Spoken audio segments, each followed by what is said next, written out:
আসসালামু আলাইকুম প্রিয় দর্শক সবাইকে নেতৃত্ব কণ্ঠস্বরের পক্ষ থেকে স্বাগত জানাচ্ছি। আমি ফরহাদ হোসেন।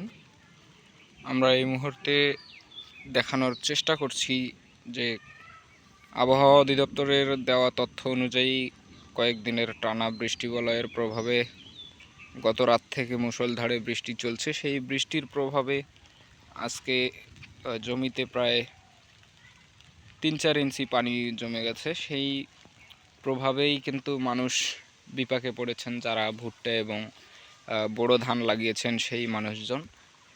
অনেকেই ভুট্টা তুলে এনে মাড়াই করে সেই ভুট্টা শুকাতে দিয়েছেন।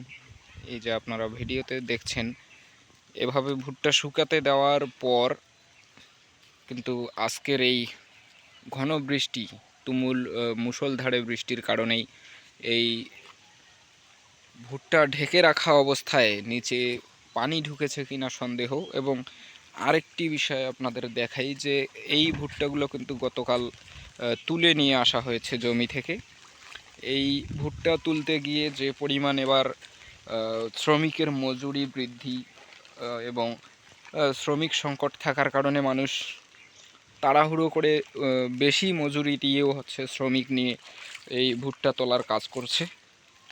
এই ভুট্টা তুলে এই ভুট্টাগুলো নিয়ে আসা হয়েছে মূলত রাতের বেলা। আমার বাড়ির পাশের এই ভুট্টা এবং এই জমিটা তৈরি করা হয়েছে ভুট্টা শুকানোর জন্যই।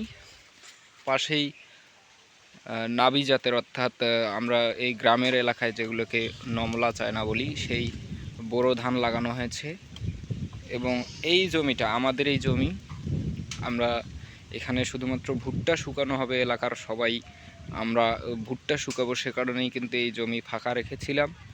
এই জমিতে রাতের বেলা ভুট্টা এনে এবং প্লাস্টিকের অপ্রতুলতা, অর্থাৎ প্লাস্টিক সংকট থাকার কারণে রাতের বেলা আর প্লাস্টিক কিনতে পারিনি, সেই অবস্থায় এনে এখানে আমার বাড়ি এবং যারা ভুট্টা নিয়ে এসেছে তারা যৌথভাবে এখানে যে পুরাতন টিন রয়েছে সেই টিনগুলো দিয়ে কিন্তু ঢেকে রেখেছিল। এই টিন দিয়ে ঢেকে রাখার পরে তারা ভেবেছিল যে হালকা বৃষ্টিপাত হলে হয়তো উপর দিয়ে এই বৃষ্টিটা কভার করা যাবে, কিন্তু এত পরিমাণ বৃষ্টি, এই যে এখন সকাল 10:30 বাজে প্রায়, এই সময় আমি এসে দেখি অনেকটাই পানি কিন্তু শুকিয়ে গেল। এই যে আপনারা দেখতে পাচ্ছেন ভেজা ভেজা অংশ, এইখানে প্রায় 2 ইঞ্চি মতো পানি জমেছিল। এই যে যদি একটু দেখানোর চেষ্টা করি, এই যে বস্তায় যে বালু দেখা যাচ্ছে, এই পর্যন্ত পানি জমেছিল। খুব দ্রুততম শুকাচ্ছে পানি, কারণ যে পরিমাণ শুষ্ক মৌসুমে এখন গ্রীষ্মকাল চলছে, সেই গ্রীষ্মকালীন প্রভাবে পানি খুব দ্রুত শুকাচ্ছে। এখন গরমকাল হলেও বর্ষাকালের আবহাওয়া পাচ্ছি। এবং এই যে পাশে সবচেয়ে খারাপ দুঃখজনক বিষয় যে কালকে এই ভুট্টাগুলা মাড়াই করেছিল, ওই দূরের যে ভুট্টা দেখছেন ঢেকে রাখা, সেই ভুট্টা, এবং এখানেও ভুট্টা আছে।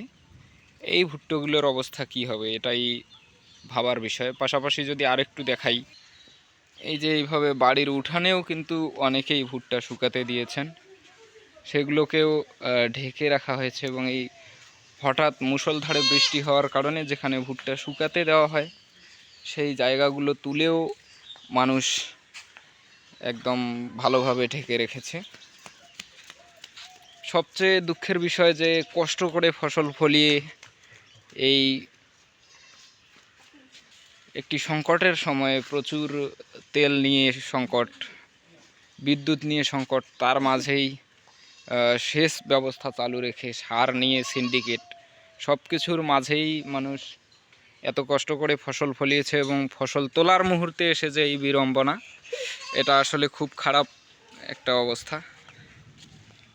মানুষের কষ্টের ফসল এসে এভাবে শেষ মুহূর্তে নষ্ট হবে বা ক্ষতির সম্মুখীন হবে, এরকম কিন্তু মানুষ কল্পনাও করেনি। তবে সৃষ্টিকর্তা ভালো জানেন যে এই টানা বৃষ্টি বলে যেটি আবহাওয়া অধিদপ্তর ঘোষণা দিয়েছে সেটি কয়দিন স্থায়ী হবে সেটি এখনও ধোঁয়াশা রয়েছে। যদি টানা এভাবে আবারও বৃষ্টিপাত হয় তাহলে কিন্তু মানুষ সত্যিই ক্ষতির মুখে পড়বে এবং তাদের এই কষ্টের ফসল মুহূর্তেই ধ্বংস হয়ে যাবে। ধন্যবাদ সবাইকে।